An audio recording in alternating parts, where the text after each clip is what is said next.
Buenos días otra vez, bienvenidos de nuevo.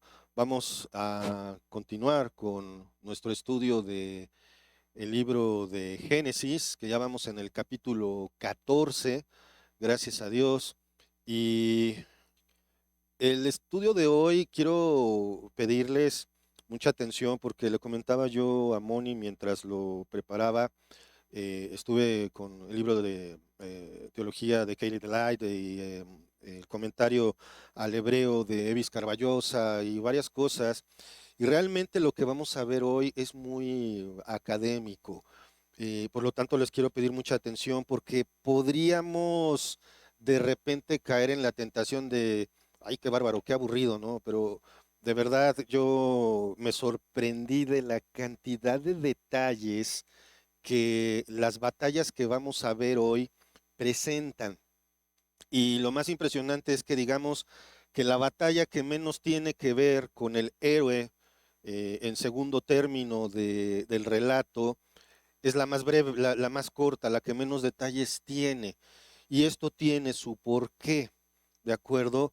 Vamos a ver a Abraham que después de todo lo ocurrido, ¿recuerdan? Desde que fue llamado de Ur de los Caldeos, ¿recuerdan ustedes que fue muy obediente? Porque Dios le dijo, vete de tu tierra y de tu parentela, deja todo atrás. Y Abraham, sin saber nada, ¿qué hizo? Obedeció, ¿recuerdan? Y ahí podríamos decir, wow, sí, ese es el héroe de la fe que vemos nosotros allí en Hebreos 11. Pero ¿qué pasó? A la primera de pruebas, fracasó.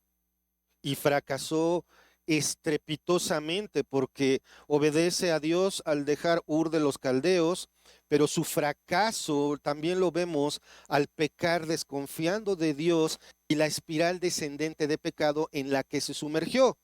Pero después, posteriormente, hubo un restablecimiento de su relación con Dios, se arrepiente, regresa a casa, ¿recuerdan? Betel, regresa a casa de Dios. Y eso, hermanos, otra vez, si pecas, si caes, ujú, sal corriendo hacia Dios, no salgas corriendo de la presencia de Dios. Aparte, ni se puede, si no, pregúntenle a Jonás, ujú, que lo leímos hace unos cuantos días en la lectura anual de la Biblia.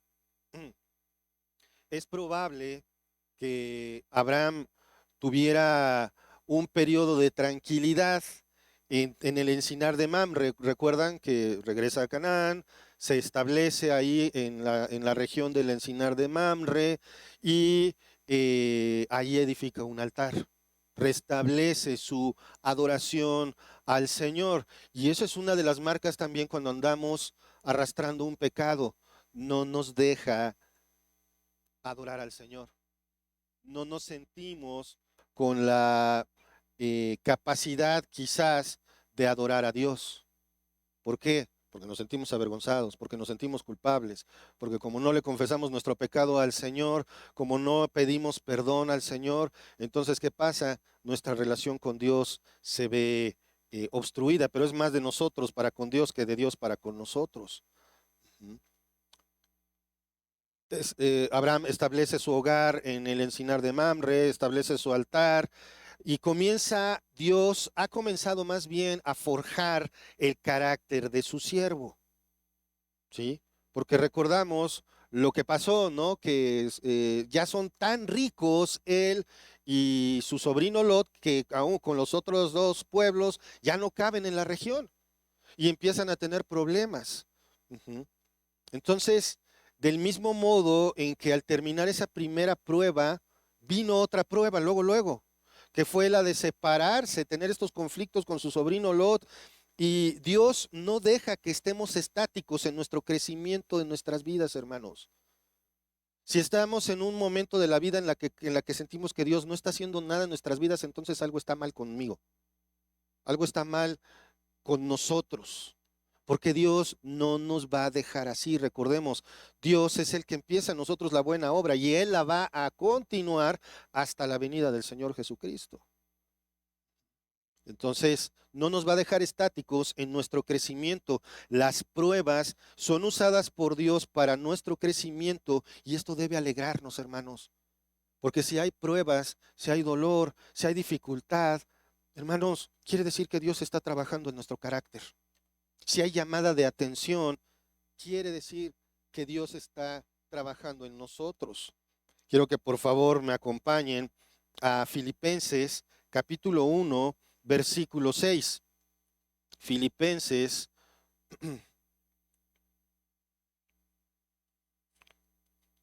1:6. ¿Ya lo tienen? Dice la palabra del Señor, lo que les comentaba hace un momento.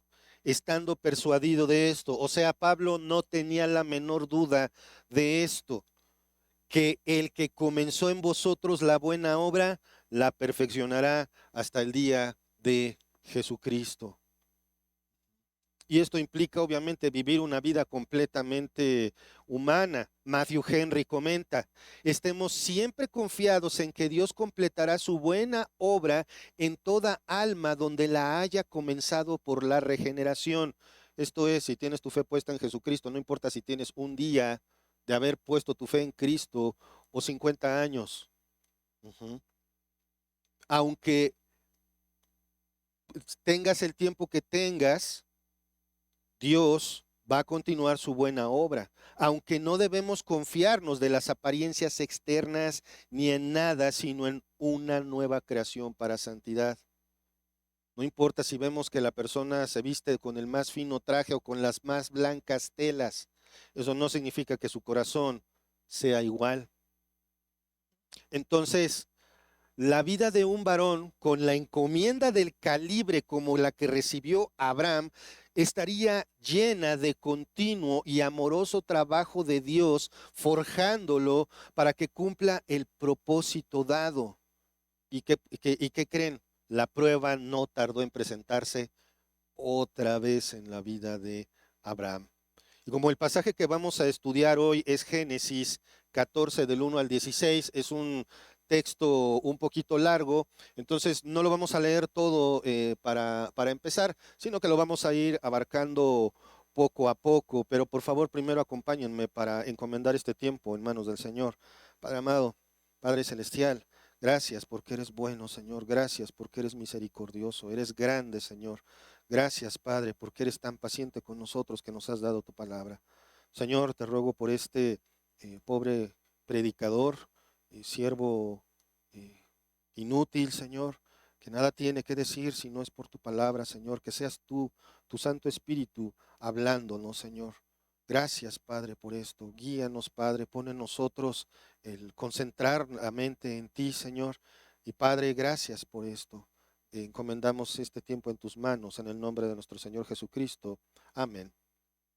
Muy bien, hermanos, entonces vayamos, por favor, en sus Biblias al versículo 14 de Génesis y veamos los primeros tres versículos. Dice, aconteció en los días de Amrafel, rey de Sinar, váyanlos contando, Arioc, rey de Elazar, Kedorlaomer, rey de Elam, y Tidal, rey de Goim, que estos hicieron guerra contra Bera, rey de Sodoma, contra Bisra, rey de Gomorra, contra Sinab, rey de Adma, contra Semeber, rey de Seboim, y contra el rey de Bela, el cual es Soar.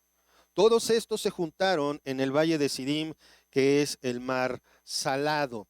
Hermanos, vamos a hablar de una guerra. Las guerras forman parte de la historia del mundo, pero esta en particular llega a nosotros por el hecho de que Abraham y Lot se ven involucrados. Si no, ni aparecería. No fue la única guerra, tampoco fue la más importante, pero tenemos noticias nosotros de esta guerra porque involucra a estos dos personajes.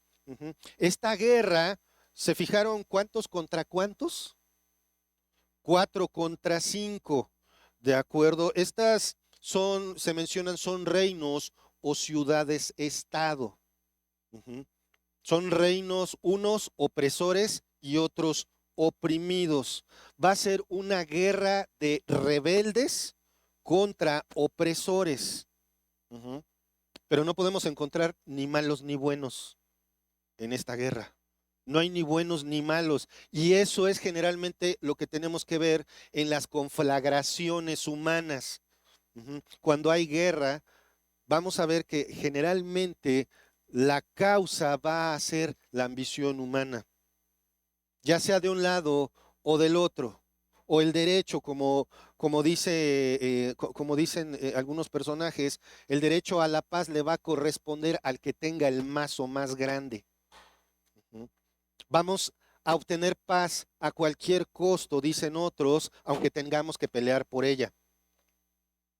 La guerra así es y es inherente al ser humano. Recordemos, el ser humano, aunque distorsionada, tiene cada uno de nosotros, creyentes o no, tenemos la imagen de Dios en nosotros. Portamos la imagen de Dios. No está en nuestras manos, no está en nuestras cabezas, no está en nuestra forma humana, pero está en nuestro carácter, aunque distorsionada. Esto significa que por eso hay la necesidad inherente del hombre de destruir a los seres humanos, porque odiamos a Dios. Y lo que odiamos de otros seres humanos es la imagen y semejanza de Dios de la cual son portadores. Sodoma, como podemos ver en esta guerra de 5 ciudades del sur encabezadas por Sodoma, se rebelan contra sus opresores. O sea, los 5 que vimos eh, a partir del versículo 2, que es Bera de Sodoma, Bisra de Gomorra, Sinab de Asma, perdón, Semeber de Seboim y Zoar, rey de Bela. Ellos son los 5 reyes que están siendo oprimidos. Son pueblos tributarios. Antes las maneras de las conquistas se daban de 3 maneras. Obviamente llegaban y la negociación. Llego y te aplasto. Esa es una manera de negociar muy práctica. Te aplasto, te aniquilo, te desaparezco, no queda nada de ti. Esa era una manera. La segunda, llego, te muestro mi poder, aplasto unos cuantos, entre ellos tal vez me echo a la familia real y te saco de tu nación para meter otra y te desaparezco étnicamente. Esa era otra manera. Y la otra era, llego, te doy unos cuantos golpes, te demuestro que no puedes y después te digo, te dejo en paz y puedes seguir viviendo, pero vas a tributar. Ujú. Este es el caso. Ujú. Vemos el nombre, este nombre que es bastante complejo, pero lo vamos a terminar aprendiendo de memoria, que Dorlaomer. Son, junto con los otros reyes, son los opresores. Y estos, los rebeldes, vamos a dividirlo en opresores y rebeldes. ¿De acuerdo? Cuando hablemos de los opresores, son los 4 ejércitos. Cuando hablemos de los rebeldes, son los 5. ¿De acuerdo? Entonces, estos 5, los rebeldes, se unen para dejar de pagar tributo. Ahorita lo vamos a ver un poquito más adelante, pero los opresores forman una confederación de 5 reinos de la región de Babilonia o Sinar. O sea, estaban bien lejos, tomen en cuenta esto, y se unen, emprenden una campaña para aplacar la revuelta. Ujú. Los oprimidos rebeldes son Bera de Sodoma, Birsa de Gomorra, Sinab de Asma, Semeber de Seboim y Zoar de Bela, ya lo vimos. Los reyes opresores, ¿quiénes son? Amrafel de Sinar, actual Babilonia, bueno, después Babilonia más bien, Arioc de Elazar, que era una tribu importante al sur de Babilonia, Kedorlaomer, rey de Elam, que era lo que originalmente formó a Persia, y finalmente Tidal de Goim, que este es un reino mixto, o sea, no era un solo reino, estaba formado por varias tribus bárbaras que habitaban al norte de Mesopotamia. En otras palabras, venían más o menos del mismo barrio del que venía, ¿quién? Del otro lado de Mesopotamia, Abraham. Ujú. Eran paisanos quizás de Abraham, algunos. Estos 4 reyes, los opresores, Vemos como dice capítulo 14, versículo 2, estos hicieron guerra. Ujú. Esto significa que ellos invadieron el valle de Sidim, conocido también como el mar salado. O sea, los reyes opresores invadieron el territorio de los rebeldes. Ahora vamos a ver algunos detalles de cómo se llevó a cabo esta invasión y por qué es importante. ¿Saben una cosa, hermanos? Tenemos que recordar lo que dice segunda de Timoteo, capítulo 3, versículo 16, donde dice que toda la escritura es inspirada por Dios. Estos detalles están por algo. Todos estos detalles de la batalla, de la cantidad de reyes, de dónde venían, todo eso está por algo. Y es para demostrar la supremacía de Dios. Ahorita vamos a ver por qué. Vamos al versículo 4 al 7. Dice, observen, hermanos, 12 años habían servido a Kedarlaomer y en el 13º se rebelaron. O sea, ¿cuántos años tenían tributando a los reyes opresores estos 5 reinos rebeldes? 13 años, 13 años de estar bajo su yugo. ¿Y cuándo se rebelan? En el año 13. ¿De acuerdo? Ahora, observen el siguiente versículo. En el año 14 vino Kedarlaomer y los reyes que estaban de su parte y derrotaron a los refaitas en Astarot,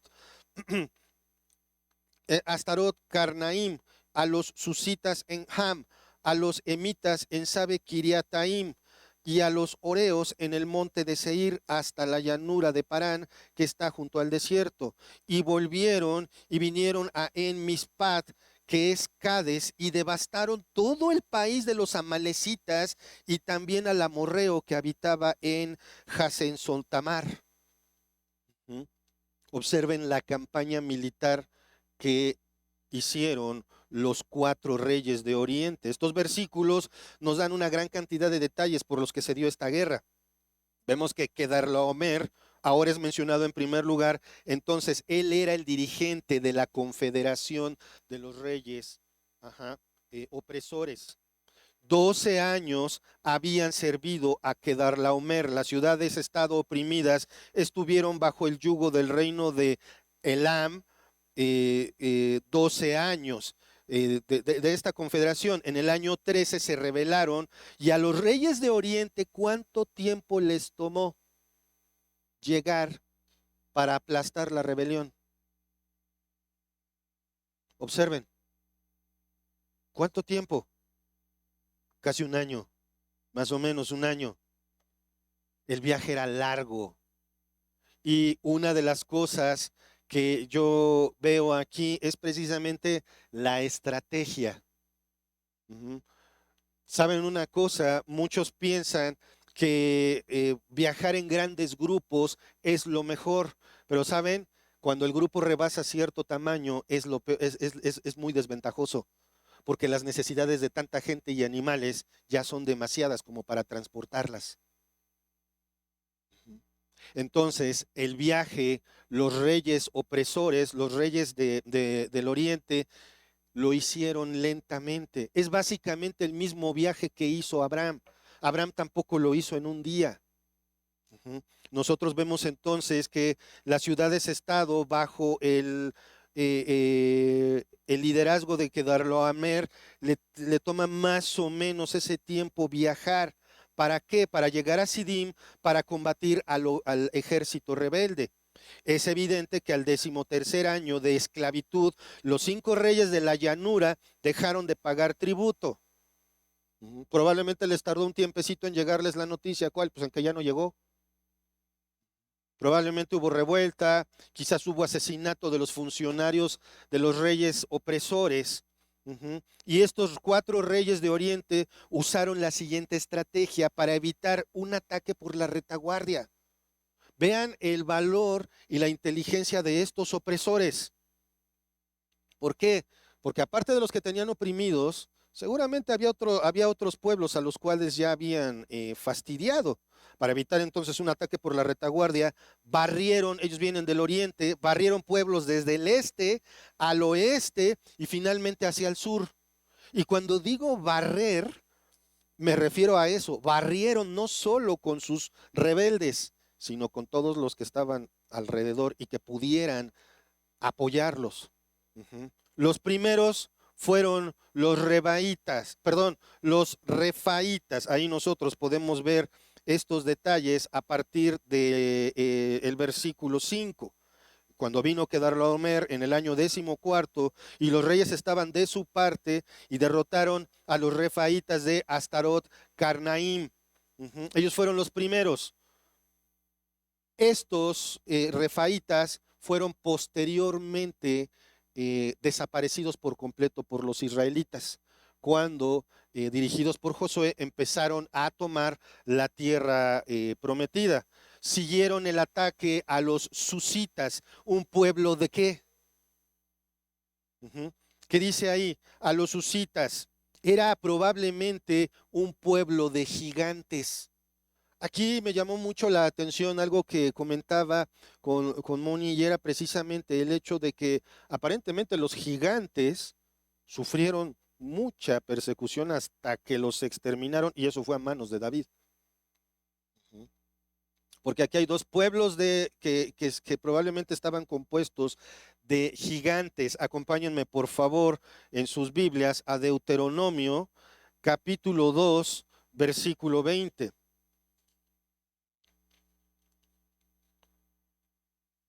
Deuteronomio 2:20. ¿Ya lo tienen? Dice la palabra del Señor. Por tierra de gigantes fue también ella tenida, habitaron en ella gigantes en otro tiempo, los cuales son los amonitas, perdón, los cuales los amonitas llamaban somsomeos. Ujú. Estos somsomeos son probablemente el pueblo de los susitas que vemos que fueron los segundos en caer bajo el ataque de Kedorlaomer y su confederación. El tercero en la lista fueron los emitas, que significan los terribles. Igualmente otros gigantes, hermanos, recordemos, aún antes del diluvio había pueblos de gigantes. Ahora, no estoy hablando de gigantes de 15, 30 metros de altura o algo así como las diferentes mitologías los pintan, pero sí muy superiores en estatura. Y para eso tenemos que ver, por ejemplo, las medidas de Goliat o las medidas de algunos de sus hermanos, que decían su lanza era como un telar, su cama era gigantesca, aparte aparentemente tenían rasgos genéticos diferentes como la polidactilia, uno de ellos tenía 6 dedos en cada mano. Eran muy diferentes a los seres humanos, vamos a decir, normales. Ya en nuestro estudio de Génesis hablamos acerca del origen de los gigantes. Si quieren recordar eso, pueden ustedes remitirse al capítulo 6 de Génesis. Acompáñenme, por favor, entonces, para ver a los terribles, los emitas, otros gigantes, en Deuteronomio, igualmente, capítulo 2, pero ahora versículos 10 y 11. Deuteronomio 2, 10 y 11. Dice así, los emitas habitaron en ella antes, pueblo grande y numeroso. Bueno, Gerardo, ahí no dice que sean tan altos. ¿Qué dice el versículo? Y alto como los hijos de Anac. Versículo 11, por gigantes eran ellos también, tenidos también como los hijos de Anac. Y los moabitas los llamaban emitas. Dos pueblos de gigantes entonces ahora fueron atacados por la confederación. Ahora siguen quienes, los oreos o habitantes de cuevas. Ellos fueron los siguientes.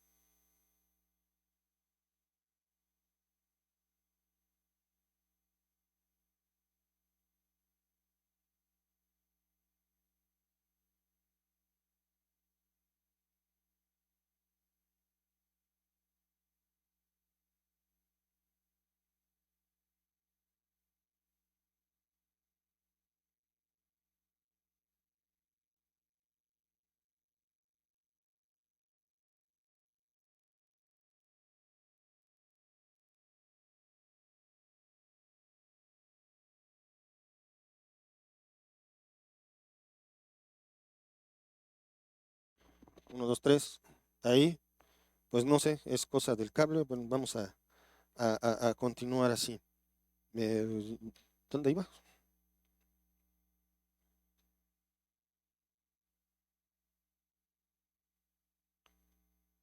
Un momento, por favor, porque me tengo que ubicar.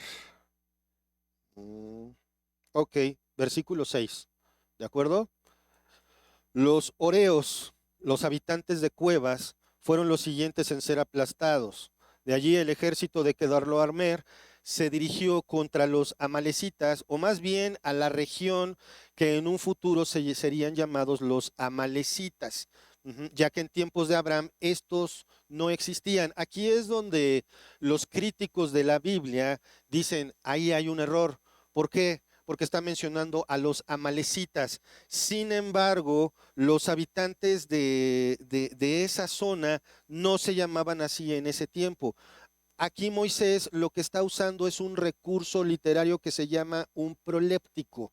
O sea, hacer una referencia a una zona con el nombre que es conocida y no con el que era. ¿Para qué? Para que todos se ubicaran. Es como decir que era la tierra, ahí en el Estado de México, la tierra de los teotihuacanos. Ujú. Pues sí, pero ahora es San Juan. Entonces, en lugar de decir la tierra de los teotihuacanos, eran los que estaban en lo que hoy es la tierra de San Juan. Por eso es que menciona aquí a los amalecitas, ¿de acuerdo? Entonces, porque ellos iban a ubicar ese territorio en el futuro. Siguieron los amorreos. Estos fueron las últimas víctimas de Kedorlaomer, pero nada más para llegar al sitio de la batalla. Ya para este entonces ya habían aplastado a 5 poblaciones. Ujú. Los amorreos fueron los últimos en ser aplastados y eran los más destacados de la tierra de Canaán. O sea, arrasaron con todo. Son los que hoy conoceríamos como los habitantes de la tierra del Líbano. Ujú. El territorio que Dios prometió dar a Abraham y a su descendencia. Obviamente no fueron desaparecidos por la Confederación porque eran tributarios. Lo que les convenía era aplastar más naciones para obtener más tributo. Los que sí casi desaparecieron a todos ellos fueron los israelitas. ¿Por qué? Porque Dios estaba apartando a su pueblo, separando a su pueblo de todos los demás pueblos paganos.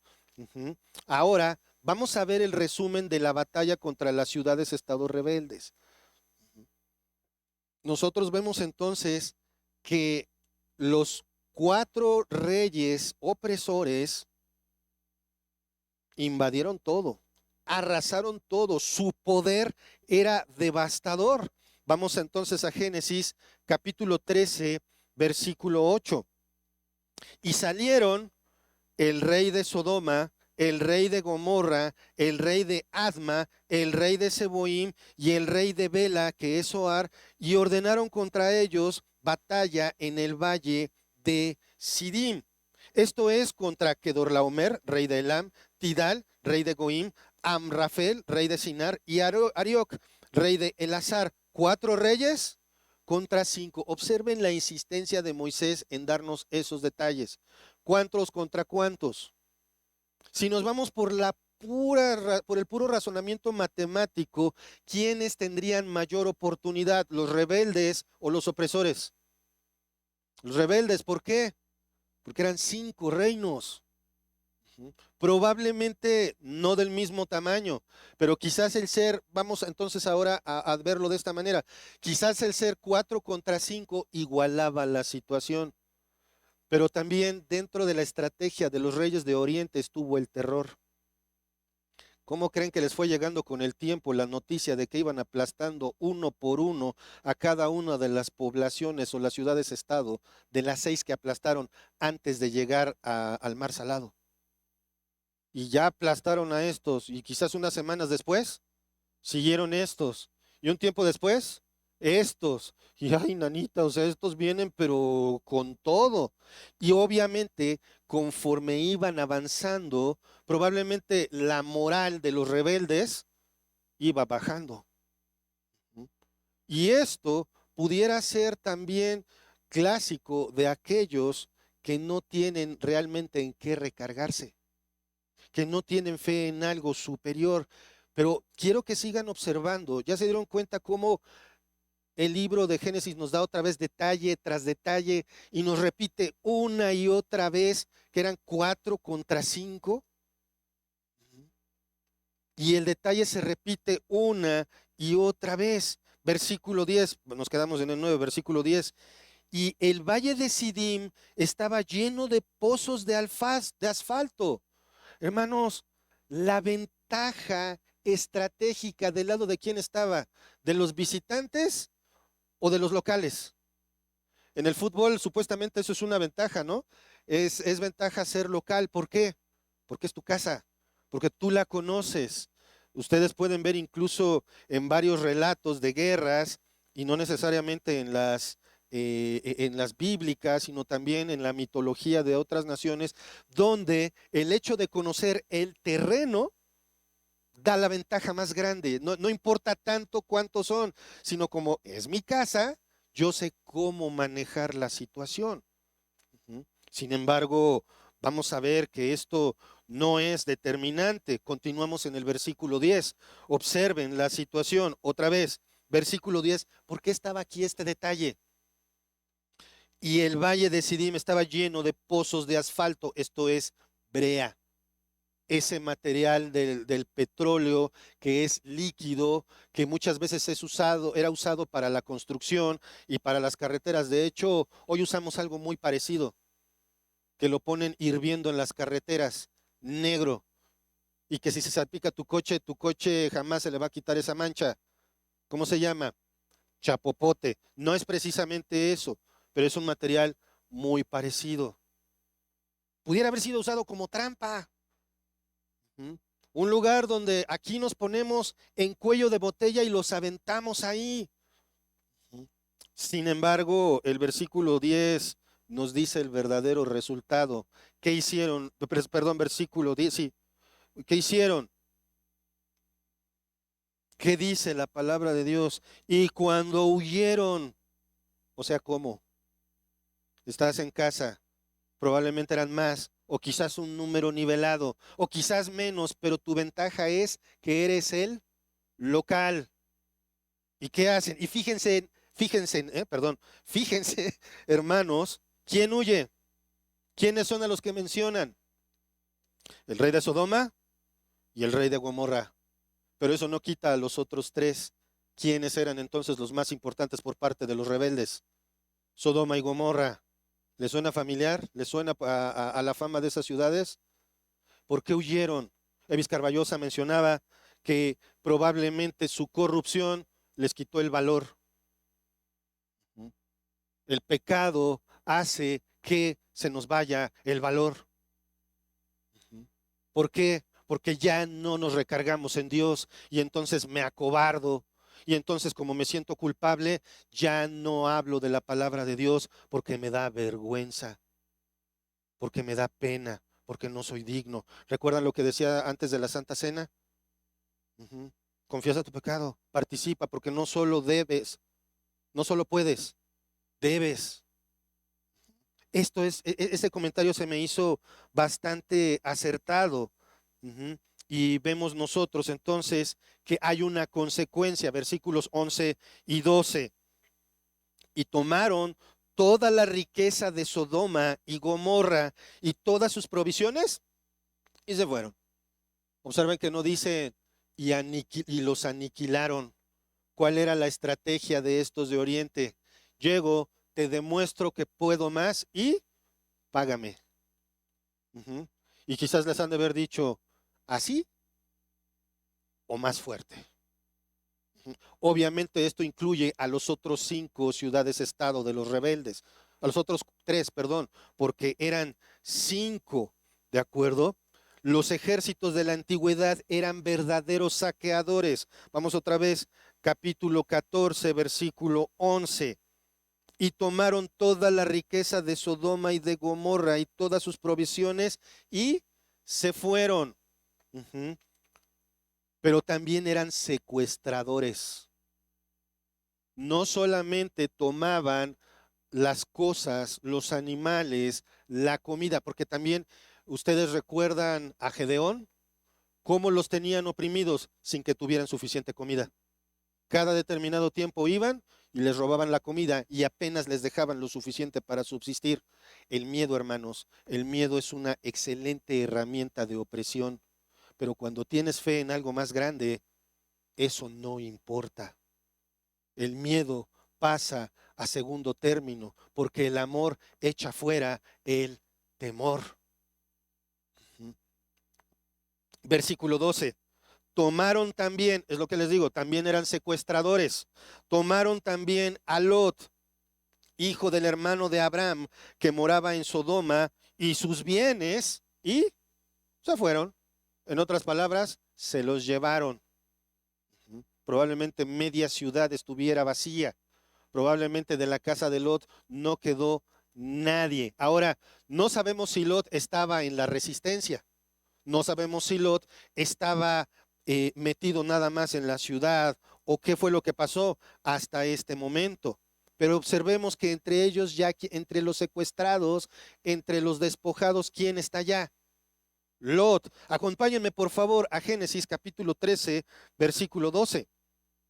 Recuerdan ustedes que Abraham, un Abraham perdonado, un Abraham restaurado por Dios, un Abraham que ha restablecido su adoración a Dios, cede su derecho.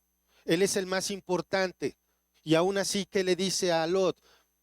Toma la tierra que quieras y yo me voy para el otro lado. Y Lot, en su ambición, mas no en su incredulidad, recuerden eso, Lot decide irse, como dice la palabra de Dios.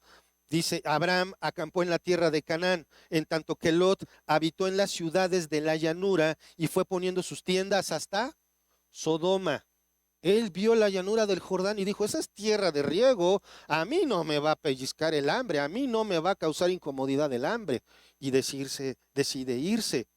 Pero observemos que aquí ya lo hacen preso. Si hubiera estado fuera de la ciudad, si no hubiera estado tal vez en el ejército de los rebeldes, no lo hubieran secuestrado, ni tampoco lo hubieran despojado, ni tampoco se lo hubieran llevado junto con todos. Porque, ojo, aquí al mencionar a Lot se refiere a él y su casa, él y todos los suyos. Y algo que les encantaba secuestrar a los de Oriente era mujeres.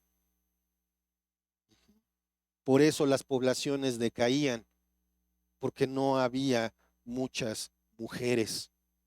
Pero vamos a ver nuevamente que aquí es Dios el personaje principal, no es Abraham, no es Lot, no es la confederación de Kedorlaomer, ni tampoco la confederación de Sodoma, Gomorra y los rebeldes, sino Dios.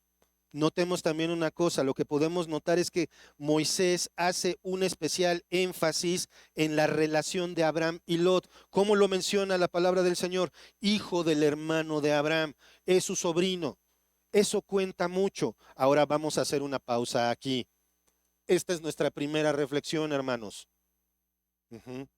Lot representa al cristiano que está cómodo participando en las cosas del mundo. ¿Cómo te sientes en el mundo, hermano? ¿Cómo te sientes participando de ciertas costumbres, de ciertos pecados, gozar de ciertos privilegios, gozar de ciertas libertades porque participas con el mundo? Y entiendas el mundo, todo lo que nos rodea. Dios no nos mandó a estar apartados del mundo en el concepto de aislados, como si fuéramos ascetas. No, Dios no nos manda a vivir en la punta de un cerro y vivir aislados del mundo, pero sí que dijo el Señor Jesucristo, no te pido que los apartes del mundo, pero sí que los guardes del mal. ¿Qué tan apartado vives del mal? ¿Qué tan cómodo vives en el ambiente festivo? ¿Qué tan cómodo vives en el ambiente que es un lugar de trabajo? ¿Qué tan cómodo vives haciendo negocios o trabajando y dando mordidas, por ejemplo? ¿Qué tan cómodo vives habiendo cometido un pecado y permaneciendo en él al fin que todos los demás lo hacen? ¿Qué tan cómodo vives entre tu familia sabiendo que hay ciertas costumbres, ciertas prácticas, ciertas formas de hablar y tú te adaptas a ellas y te ríes del chiste? Ujú. Y se burlan tal vez de Cristo y no dices nada para conservar la paz. ¿Qué tan cómodo estás en el mundo? ¿Qué tan cómodo te sientes en tu pecado?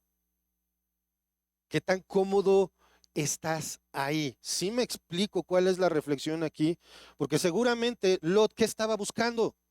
Comodidad. Como lo vimos humanamente hablando, la elección de Lot es la más lógica.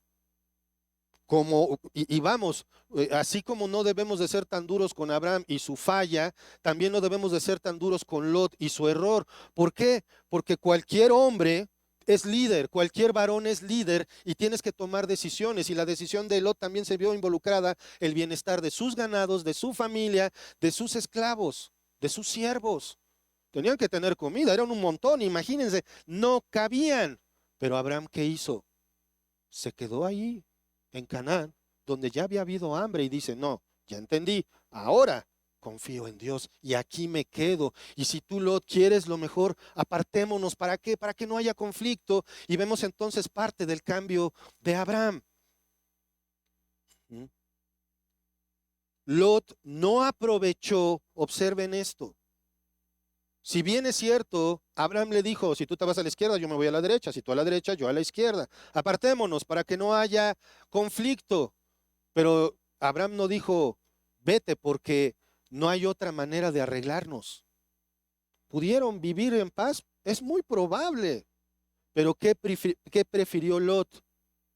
Alejarse de Abraham para ya no ser partícipe de las bendiciones que Dios le había prometido a Abraham. Lo más lógico era buscar seguridad, pero lo acertado era quedarse con lo que Dios dijo.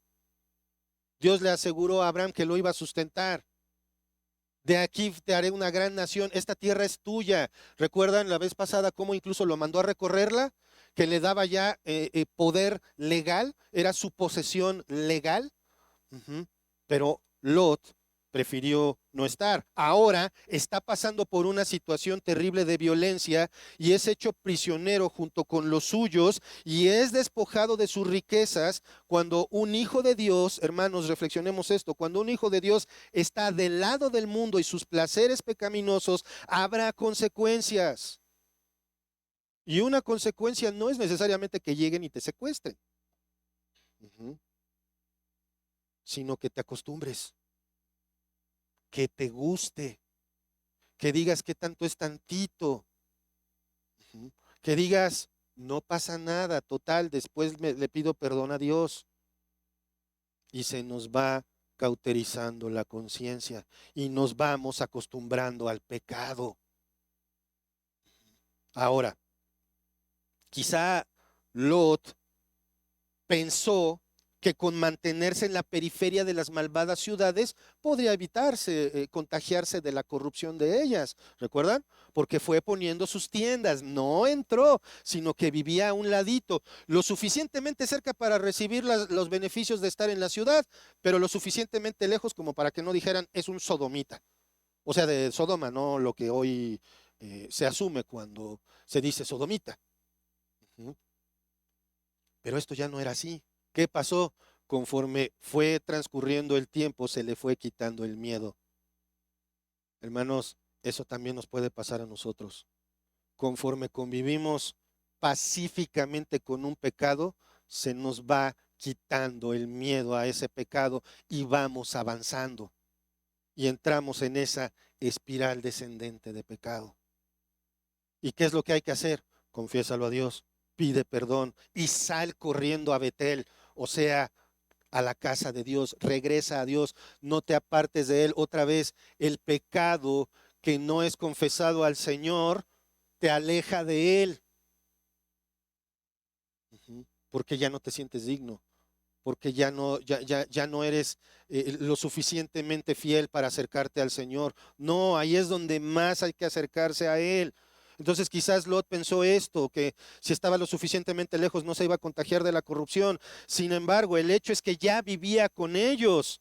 Y aunque la misma escritura lo menciona como el justo Lot, que se afligía por la maldad de Sodoma, ya estaba cómodo ahí.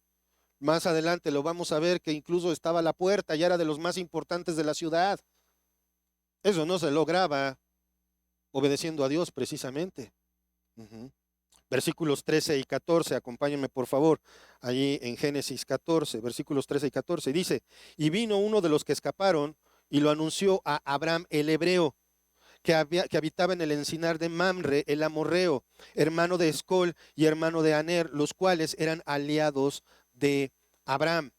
Oyó Abraham que su pariente estaba prisionero y armó a sus criados, los nacidos en su casa, 318, y los siguió hasta Dan. Hermanos,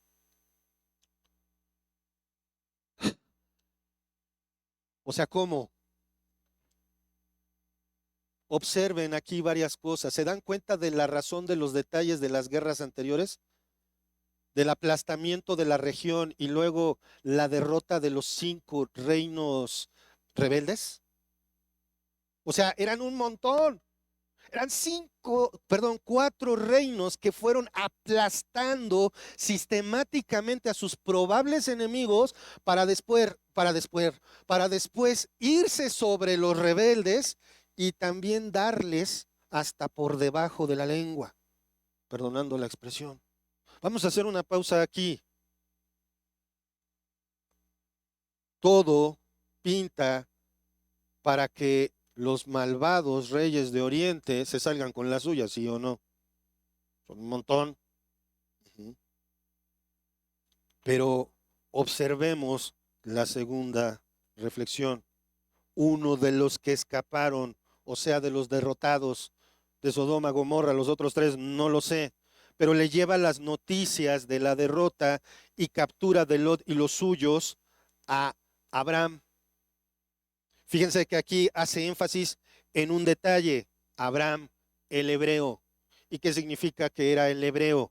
Bueno, básicamente que era del otro lado del charco. O sea, el que había cruzado el río. Esto significa que ya lo conocían muy bien. Abraham ya era importante en la zona. Por eso es que decimos que tal vez tuvo un periodo de tranquilidad después de su separación de Lot, tuvo un periodo de tranquilidad y luego ocurrieron estos hechos. Ujú. Todos sabían de dónde venía, del otro lado del río, sabían que venía del otro lado del Éufrates, de Mesopotamia, y que se había instalado en Canaán. Y probablemente, recuerdan que saliendo de Egipto, el pobre de Abraham quizás tuvo que lidiar con que sus siervos pues vieron a un hombre pues, en esa espiral descendente de pecado, defraudador, engañador, y luego lo echan para afuera, que arriesga a su propia esposa, pero que después se arrepiente y restablece su adoración a Dios. Ah, qué diferente. Por eso es que nosotros vemos ahí en el versículo 13 y 14, hebreo, que habitaba en el Sinar de Mamre, el amorreo, o sea, los amorreos ya lo conocían, hermano de Escol, hermano de Aner, los cuales eran aliados. Es muy probable que incluso para este momento la importancia de Abraham fuera como la de un rey. Probablemente la riqueza también, él solito por la bendición de Dios. Ahora es Dios es el que está trabajando en Abraham. Ujú. Abraham ahora se entera de esto y entonces, ¿qué hace Abraham? Que se llamó el Elot, se lo buscó solito, que se lo coma con su pan, que se lo pase con su agua. ¿Eso fue lo que dijo Abraham? No. La Biblia no lo dice, pero hermanos, la acción nos recuerda a otro personaje, Gedeón. ¿Con cuántos peleó? Con 300. ¿Y cómo ganó? Ni siquiera pelearon. ¿Quién fue el que pelea la batalla? Dios. Por eso Dios es el personaje principal siempre en las escrituras. ¿De dónde Abraham sacó las túnicas? Porque no sé si usaba pantalones, ¿verdad? Pero ¿de dónde sacó las túnicas para decir? 318. Vámonos. Porque tiene aliados, pero no los usa. Abraham con solo 318 hombres sale en persecución, observen, en persecución de un ejército inmenso. Luego escuché acá de este lado Isaac, era un suicidio.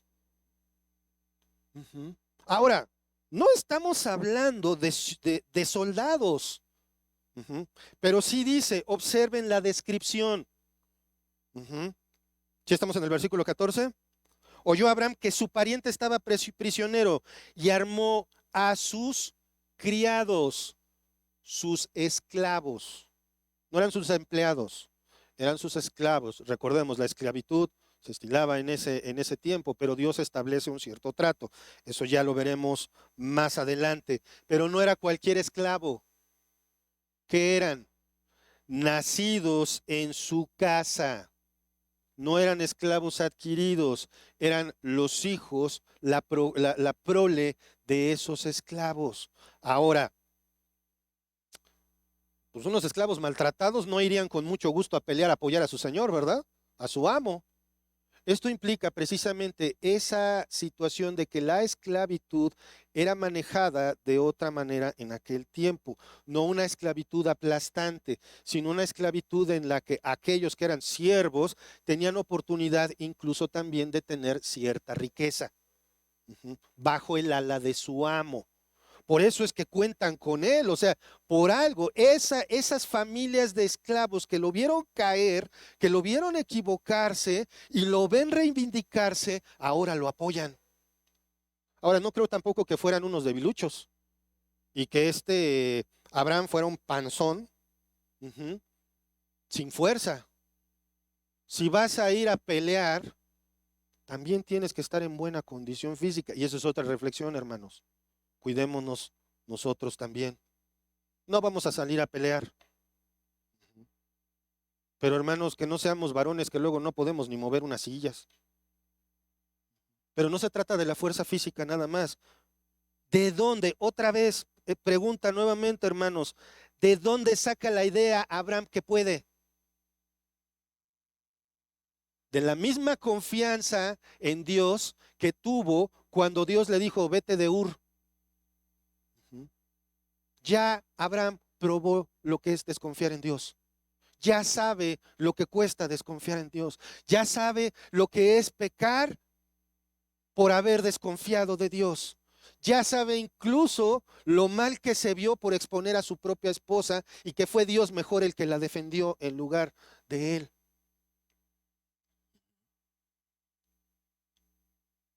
Agarra a sus 318 siervos armados y se dirigen decididos para enfrentar a la confederación de Kedorlaomer. Otra vez, por puras matemáticas.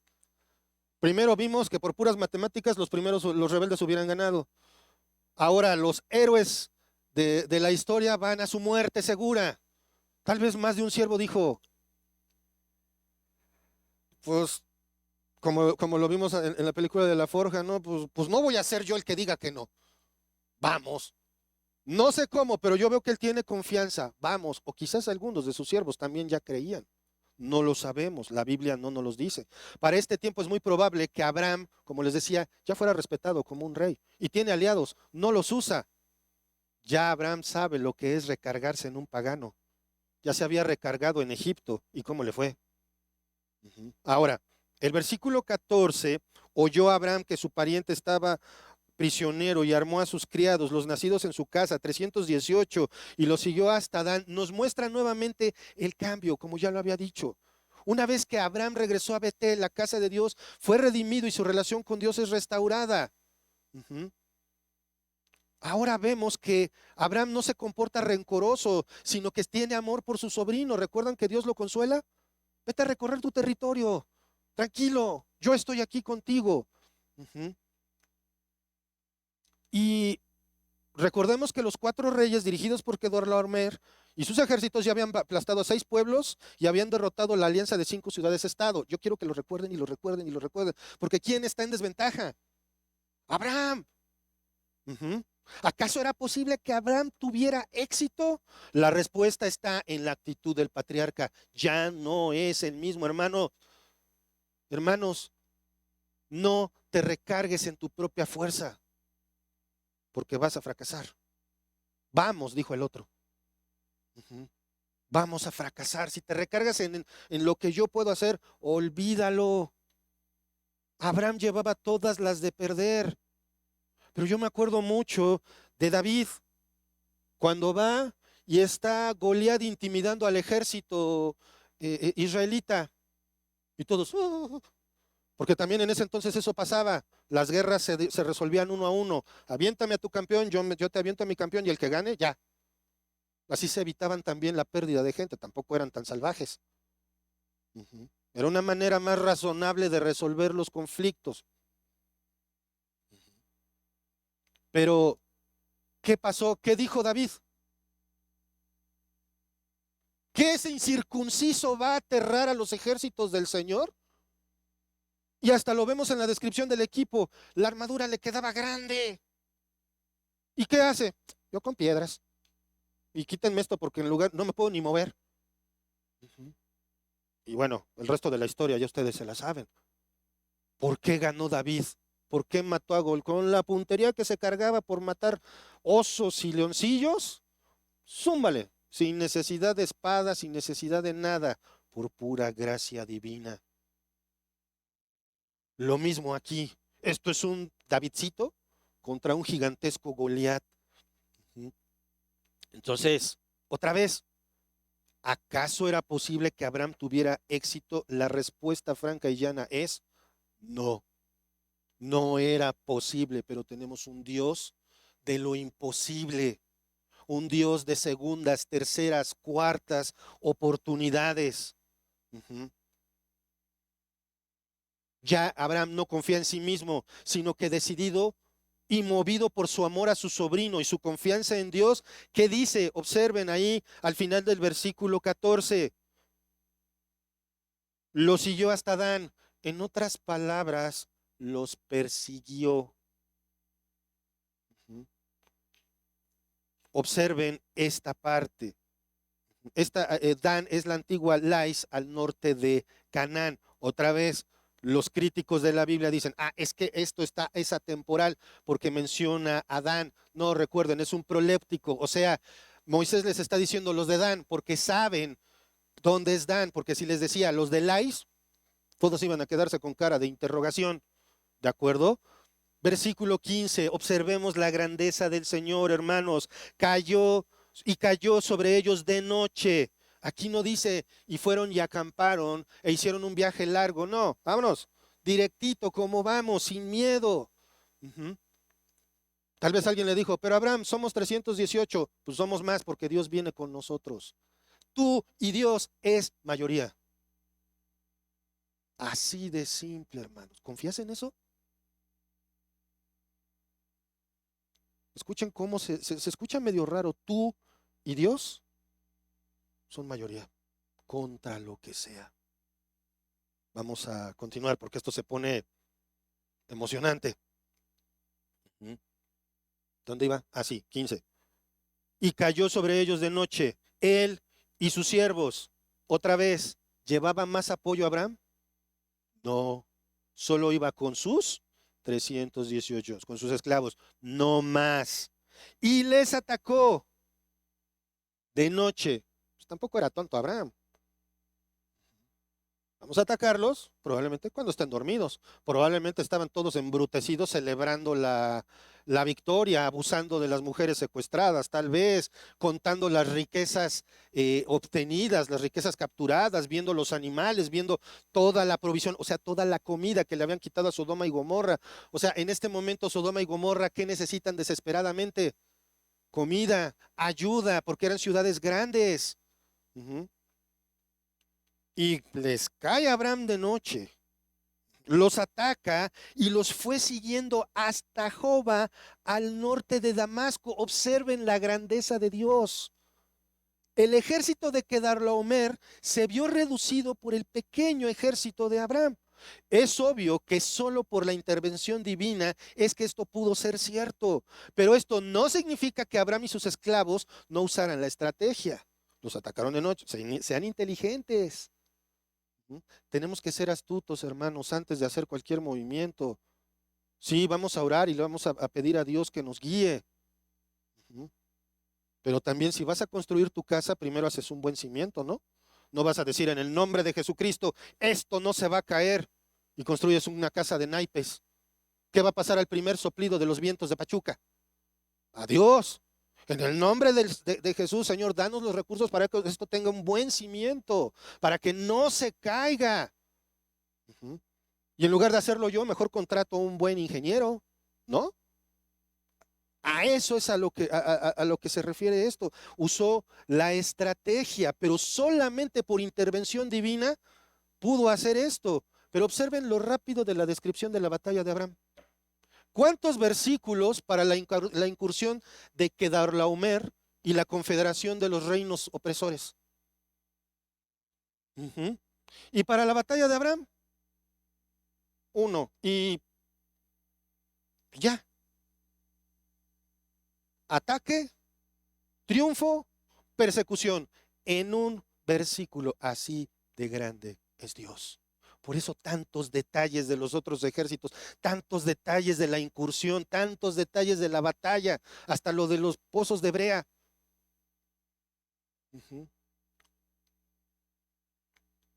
Ebert Leopold lo describe de la siguiente manera, más bien lo explica así: para hacer la derrota lo más eficaz posible y para guardarse de un contraataque enemigo, el ejército de Abraham persiguió al enemigo bien lejos, concretamente hasta Joba, al norte de Damasco. O sea, no nada más, no fue de, ay, salieron corriendo, no, ¿qué tal si se regresan? Vámonos atrás de ellos a terminar el trabajo. La Biblia no lo dice, pero es muy probable que estuvieron muy cerca de exterminarlos. Miren, la Biblia no dice cuántos soldados traía Kedorlaomer y su confederación, pero miles sí eran. Solo 1000 ya eran 3 veces, más de 3 veces más que Abraham y sus 318. Ok, vamos a darles, aunque me voy a ver muy pobre, 1000 por ejército. De todas maneras son 5000 contra 318, pero no eran 1000. Solo la intervención divina pudo dar este triunfo. Versículo 16. Ya los persiguieron. ¿Qué más hace Abraham? Y recobró todos los bienes, y también a Lot su pariente y sus bienes, y a las mujeres y demás gente. El triunfo de Abraham es descomunal. Esto sí es un héroe de película. Yo no sé por qué no han hecho una película de esto. Si ustedes vieron el Señor de los Anillos, la batalla en Minas Tirith, cuando llegan los jinetes de Rohan y se ve el enorme ejército de jinetes y cómo avanzan a la batalla, y dices, ay, y nada más ves cómo salen volando y cómo hay muertos y de los dos lados, y lo imposible lo está tratando de hacer los más débiles. Ahora imagínense cómo se verían nada más 318 ahí correteándolos de noche. Bueno, no se vería nada, ¿verdad? Pero vean cómo es Dios con solo 318. Solo eso. Y no hay ni una baja del lado de Abraham. Intervención divina. No hay más. Perdón por la referencia al Señor de los Anillos, pero la verdad es que es una historia que me encanta. Pero versículo 16, vemos el rescate. ¿Solo se concentró en Lot? No. Abraham acaba de salvar otras naciones también. Esto refleja cosas importantes del patriarca. Observen el comentario de Evis Carballosa. El pequeño ejército de Abraham no solo rescató a Lot, sino que también recobró todos los bienes que los reyes de Mesopotamia les había sustraído tras la derrota a los reyes de la llanura del Jordán. También Abraham logró rescatar a las mujeres y a la gente que Kedorlaomer había capturado. Además de la victoria militar, Abraham también logró recuperar una importante cantidad de bienes, incluyendo alimentos necesarios para la población de Sodoma. La acción de Abraham, tanto en lo militar como en lo social, dejó bien claro que el gran patriarca fue un defensor de la causa de los oprimidos. ¿Te preocupas por los que tienen menos? ¿Les das a los que tienen menos? Dios usó a Abraham como un instrumento de su justicia para traer juicio sobre una confederación de reyes injustos y opresores. Abraham se convirtió de este modo en el campeón defensor de la causa de quienes habían sido injustamente oprimidos. Porque no era que los hubieran ofendido, era te conquisto porque puedo, te aplasto porque puedo. El patriarca ha demostrado amor, valor, confianza en Dios y piedad. Sin embargo, hermanos, esto no es todo. ¿Qué creen que venía ahora? Una prueba. Otra prueba para el victorioso patriarca. No vaya a ser que creyera que por su fuerza había triunfado. Ahora, hermanos, la transformación en el carácter y el comportamiento de Abraham es notable. De la duda al engaño y la estafa. Sí, hermanos, está lloviendo. De ahí, ¿a dónde pasó? Al arrepentimiento y restauración para ser un valiente hombre que confiando en Dios logra una hazaña militar humanamente imposible, recargado únicamente ¿en qué? En la confianza en Dios. Nuevamente, hermanos, lo único que necesitamos es confiar en Dios. Dios cumple su propósito con Abraham a pesar de él, pero lo usa a él. La paciencia de Dios, su misericordia es infinita. Hermanos, ¿cuál creen que fue la prueba para Abraham? Ahora sigue una prueba clave. ¿Y le suena el nombre Melquisedec? Tal vez a unos sí, a otros no. Bueno, si quieren saber cuál fue la prueba y quién es Melquisedec, los espero la próxima semana. Y si tú estás escuchando esto, no tienes tu fe en Jesucristo, escucha lo siguiente. No tienes nada realmente que te respalde delante de Dios, sino que Dios puede ser tu respaldo. Quien te sustente, quien te guíe. Arrepiéntete, si no tienes tu fe puesta en Cristo, arrepiéntete, cree que Jesucristo murió por tus pecados conforme a las Escrituras y resucitó al tercer día conforme a las Escrituras. Cree esto y entonces vivirás. Y hermanos, otra vez, Dios y tú contra el mundo, Dios y tú es mayoría. No confiemos en nosotros, confiemos en el Señor. Padre amado, Padre celestial, gracias por tu bendita palabra. Gracias, Padre, porque a través de ella es que podemos ver nuestra confianza en ti, Señor, que nuestra confianza en ti es lo mejor, Padre. Tal vez no nos vas a pedir que marchemos solo con 318 contra un ejército de miles, Señor. Pero, Padre, lo que nos pides es que confiemos en ti en cada paso que demos, Señor.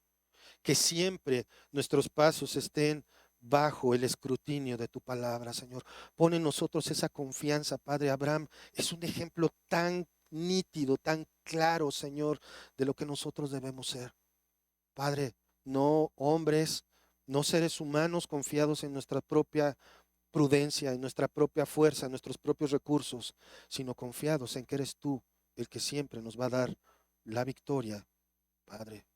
Y no una victoria que se queda ahí o que complace nuestros caprichos, sino una victoria sobre de nuestra propia naturaleza, nuestro propio pecado.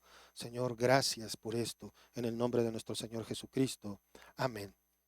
Muchísimas gracias, hermanos, que Dios los bendiga.